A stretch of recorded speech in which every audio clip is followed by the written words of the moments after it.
Welcome to the podcast, Speaking to Influence, Communication Secrets of the C-Suite. I'm Dr. Laura Sicola, your host, founder of Vocal Impact Productions and author of Speaking to Influence, Mastering Your Leadership Voice. My guest this week is Melissa Schoger.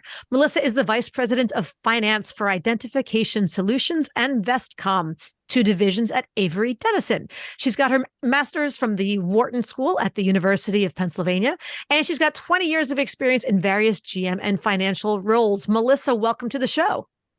Thank you, Laura. I'm so happy to be here. Now, tell us, Melissa, what is your fun fact? Well, very interesting story. So I've been blessed throughout my career to be able to travel the world. And one of the fun trips I was able to take my children on was a safari in South Africa. And at the time, I think my boys were 7 and 8. And so imagine 7 and 8-year-old boys and a young at heart husband. And we were approached by a young elephant who was poking around at the Jeep we were sitting in. And I was sneezed on, by the elephant very forcefully. Oh, and you're always warned, obviously, to not make any noise when an animal approaches. So we all sat there in silence. And as soon as the elephant walked away, obviously everybody burst out laughing. I nearly burst out in tears because I was obviously covered in elephant goop. But it's a story that lives on to this day in infamy in my house because, mom was sneezed on by an elephant. I just had this flashback to Ghostbusters. Like, were you just completely slimed from head to toe in? It wasn't quite that bad, but it was, it was pretty bad. Luckily, it was a chilly morning, so I was covered in a blanket. So it wasn't, all over my clothes. It was but just in your face and your hair. But it was still. Yeah. Oh my goodness. Okay. I will never be able to erase that visual from my mind. That is such an incredibly sensory oriented story. Wow. Well, I'm sure your boys thought that was the funniest thing ever. Yes, they still bring it up occasionally. They do. Yeah, so, I mean, great memories for the whole family. A little scarring for me. And do they have pictures that live in infamy? Did they all whip out their cameras as quickly as possible to immortalize the moment? Thankfully, no. Nobody had one handy because it was such close proximity. Nobody could move either because the elephant was so close. Nobody could move quickly to, startle it. Right. So nobody was able to capture the blissful moment of my, elegant demise. Oh my gosh. I'm just sitting here with my mouth open, like with 18 billion thoughts going through my head and none of them crystallizing in articulatable anything. I just sit there and I think of my 7-year-old who right now thinks that anything booger or toot related, shall we say, is just the funniest thing on the planet. That, I think he would bust a gut at that point. Well, mine are 11 and 10 now, and it doesn't get any better, just so you know. Thank you for the warning. Okay, so on that note, let's move away from boogers and all things of that sense and move on to something a little bit more focused. Melissa, please tell us about Avery Dennison. What's your 30-second elevator pitch? Yes. So as you said, I work for Avery Dennison. We are at heart a material science company, but we do make labels. And really what our focus is bringing together the intersection of the physical and digital world. And what that really means is we sell inherently labels, the physical, but we inlay them with an RFID tag, so radio frequency tag, but we also sell solutions, so software as well as hardware devices to read those. And what that means is that when you put our RFID enabled label onto, for instance, a carton of lettuce at the farm, I'll give you an example in our food industry. So when a farmer puts a label, an RFID enabled label, onto his carton of lettuce, it traces through the entire source from, source to table, essentially. Yeah. So that way, when there's a recall, it can be instantly traced throughout the supply chain, when it was produced, farmed, etc. So we allow stores to cycle through inventory because they know the age of the product. It also cuts down on food waste, etc. Also in, the logistics space, it ensures that the right package gets on the right truck. So from a sustainability perspective, obviously lots of cost in putting the wrong product on the wrong truck, lots of back and forth on trucks. There's a lot of costs in carbon emissions and just dollars associated with those last mile mistakes. So having that enablement really saves a lot of money, and again, cuts down on food waste and costs associated with those things. It's so interesting to think about labels as, we just think about it as something you stick on a, Christmas card or a package or something, but not to that it has that ability in something so small just to be able to track every stage. I mean, it gives farm to table a whole new meaning. It really does. And again, we're really focusing on that connection between the physical and digital by offering the software and the hardware that enables you to read that RFID and also capture the data that's on that tag as well. Yeah. But exciting news coming out, and something that's perhaps more relatable to, the average consumer. Not that people don't care about food waste and getting their packages on time, but we just announced a partnership with Amazon. So I don't know about you, but I've spent hours in line at team shops, when you go to your favorite team's events, your kids always want their favorite players' jerseys. Yeah. Well, Amazon and Avery have announced a partnership where our RFID tags are on items, and basically it's just walk out technology. So Amazon's just walk out technology are RFID tags. So basically you can walk into the store, put on your favorite jersey, and just walk out. No more waiting in lines. From what I hear, Taylor Swift could have used it at her concerts. Yes, when there were all of a sudden all these kiosks that just weren't lines working for hours. It seems like it would have been very useful if we could have done it just a few months earlier. Oh my gosh, summer. Taylor, look at that! How much more merchandise could you have have sold that day? Taylor, who knew? Oh my goodness! So let me get this straight with quote unquote just walk out technology, whatever the RFID tag is in the equipment, in the merchandise. I presume you have to walk out like through sensors at the door or something. And there's RFID sensors that's the Amazon product, but the readers basically have you have to have an Amazon account. Obviously. I was going to say it's got to register your account through your phone or something along those lines. And so when you walk out, it automatically charges your card based on what you have in your hand. And interesting. Okay. Well, look at that. This is what's coming to a team store near you, and who knows whatever else in the not too distant future.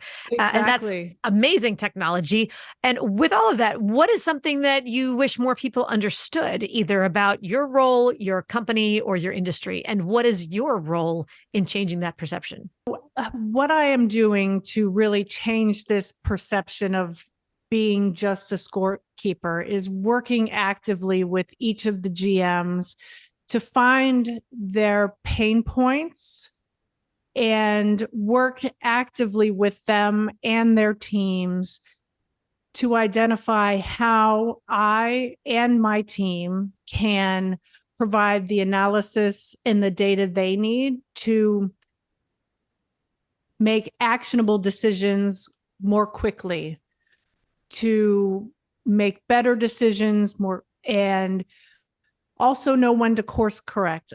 One of the biggest points I think that is helpful is to know when to change your mind. I think that is as equally as important as making quick decision is knowing when to decide that course is not the right course. I would imagine that's a hard decision to help people make if they're reluctant to do it, whether or not it's clear to them internally that, yeah, course correction is necessary. There's ego involved. There's pride and shame and all that kind of stuff, public, what happens if I change now? So for you to come in as finance and sort of help encourage them to make that change as early as possible once the writing is on the wall and before you get too close to the wall and crash into it, as it were. Yes. Am I understanding what kind of the reframing of the partnership role and the advisory proactive role rather than reactive?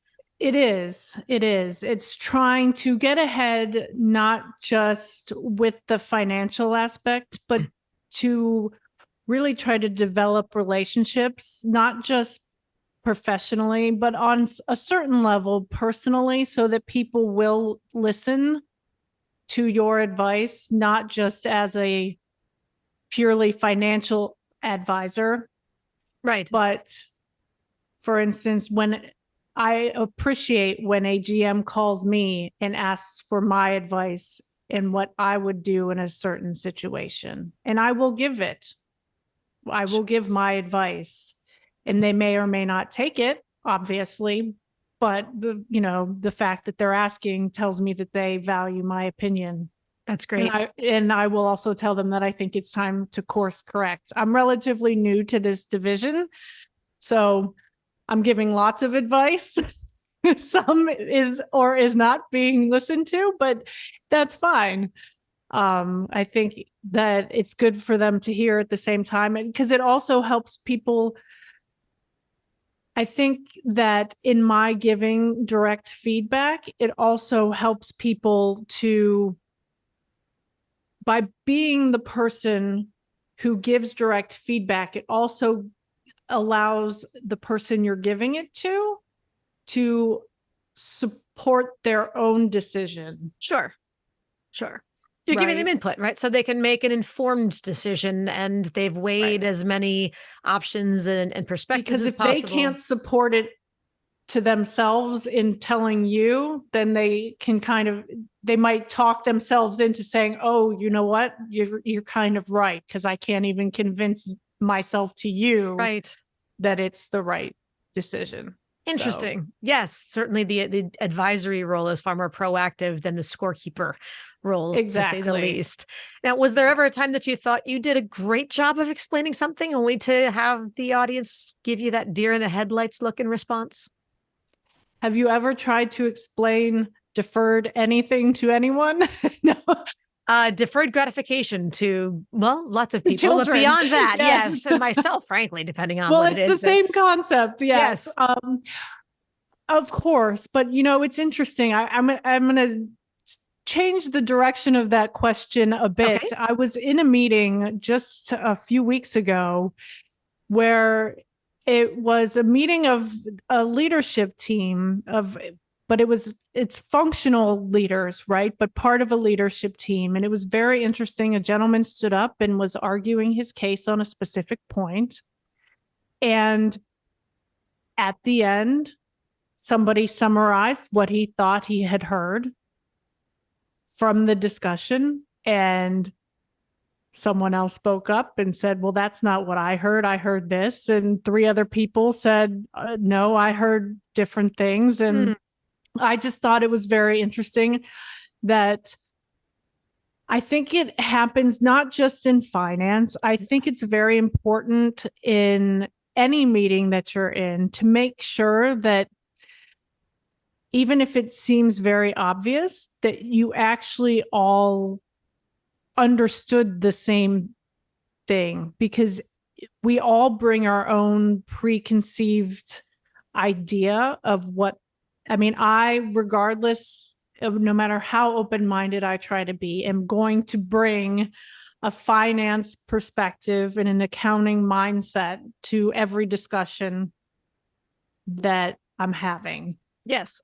And just as a marketing person is going to, and so I think that it's really important that before you leave any discussion, especially when it's a very important topic, that you make sure that at least the important basics, particularly when it's a topic that is going to then be cascaded and communicated out to your teams, is very clearly and concisely, everybody is going to say the same thing.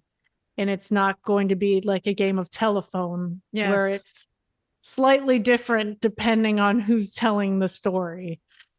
Yes. And honestly, that is such an recognized, much less underrated skill set to be able, not only to make sure that everybody's on the same page with their understanding, which to your example is often not the case by any stretch of the imagination, but then to be clear enough on what needs to be relayed to whom. If everybody, if you've got a bunch of decision makers who each have to share that message and the next steps and the implications, deadlines, et cetera, with their team, who may then each have other direct reports or shareholders, stakeholders in one way or another, where all these have to be related. It does turn into that.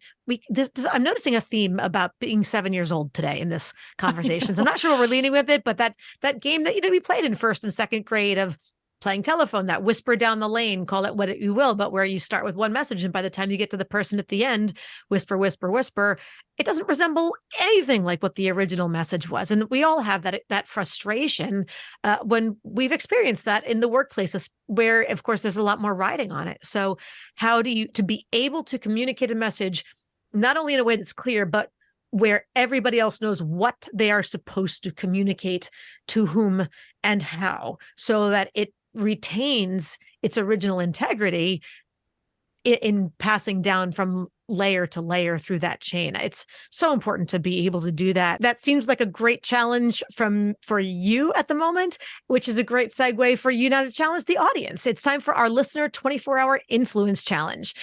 So Melissa, this is your opportunity to speak directly to the audience and challenge everyone to take one step that they can complete within 24 hours to have more influence. How would you like to challenge our listeners today?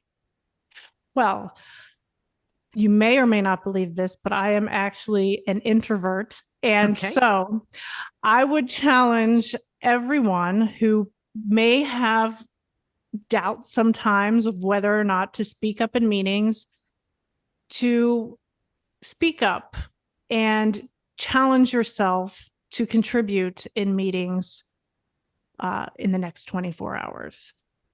Okay. And for those of you who do contribute and don't have that introvert problem, such as myself or some others in the audience, to maybe take that pause and allow the more introverted amongst your team that and who also are great contributors, the chance to to contribute in those meetings. That would be my 24-hour challenge to you. And that other end of the spectrum would, I presume, be the extrovert challenge, the propensity to need to speak as opposed to the propensity to hold back and never or rarely be comfortable speaking or figure out how to jump in or whatever it is, just jump on in or wrangle those extroverts to help you and to have them pave the way, open the space for you. Encourage your introverted friends to speak up. Let's balance the playing field in the meetings. I think that's terrific. Well, what about a time when you needed to assert yourself powerfully? Tell me about that. Well, do I have a story for you, Laura? Okay. Imagine I'm going to set the stage of this. I'm in the Frankfurt airport. It's the Fraport meeting area in the Frankfurt airport. So once a month, my boss would fly over for the day. We would meet in the Frankfurt airport and with my entire leadership team. The end of the day, literally the day before we were going to do, luckily, the internal brand launch of this new rebranding of our European entities. Right before he's about to walk out the door, he says, "Oh, I've decided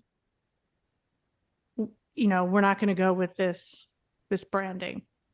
On like the day before it launched. The day before, like everywhere around Europe, there's cakes in the refrigerator, balloons are up, the whole internal launch parties are planned.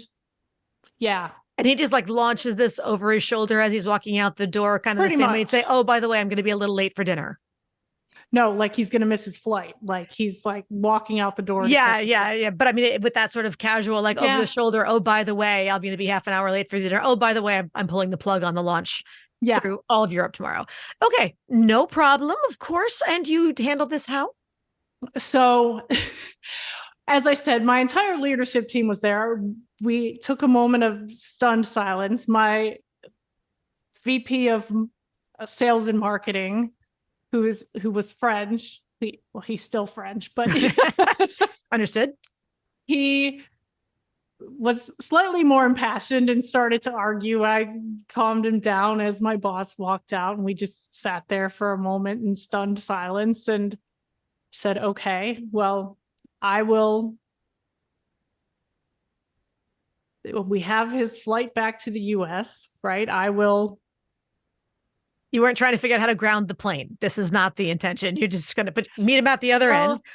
I have a tendency to say things that I will regret if I say it in the moment. Okay. And those can be career limiting moves. So I did not. Wise advice. So good observation of wisdom. Okay. Do not do career limiting moves in the moment when you're angry. Yes. So. Okay. So what did we do? He got on the airplane. Everybody's freaking out. He got on the airplane, and I spent my entire train ride back to Cologne, which is about an hour and a half, typing an email. And I also broke a rule, which is don't type emails that you have to scroll twice to read. Okay. It was longer than that. But got it. I wrote it, rewrote it, and sent him this email. And apparently, as soon as he landed in Cleveland, he called me that night. So it was pretty late in Europe when he called me. Sure. And we argued. Argued is a strong word. We discussed quite impassionedly. Strongly. Yes. Okay. Whether or not to pull the plug. Argue is a strong word. I mean, there was no yelling involved. No, but it was I can imagine it being tense. A rather tense and intense conversation about what was going to happen in the next 12 hours. Okay. And where did we go with this conversation? I lost the argument. We did not go with the branding that we had wanted. Okay. But he did not win either and get the branding that he wanted. So we settled on a compromise. We did not, however, do a brand launch the next day. So I did have to go and tell the entire European organization that just eat the cake. It was let them eat cake, right? But there's no brand launch. Don't ignore. I was like, can you wipe off the writing and just let people eat? Yeah. Hey, everybody, we're just going to have a cake party today, kind of because we like you. I get, oof. So I would say my takeaway is, when you have to be thoughtful, and that was my biggest takeaway, is to be thoughtful. You're not always going to win, but a thoughtful approach. And we came to a compromise where nobody was probably happy, but a decision was made, but it was not fun having the rug pulled out literally less than 24 hours before a big event. I mean, this was a huge it was continent wide. Me, my team, and it was like, imagine the stunned faces. Right. Right. So, how frustrating that would have been. I imagine that does not sound like fun. Well, is there, heading on from there, tell me about a time when, what was the most nervous that you ever felt before a presentation or speaking engagement? And what communication lessons did you learn from it? Well, I would say the most nervous I have ever been is it before a global leadership meeting that I was attending.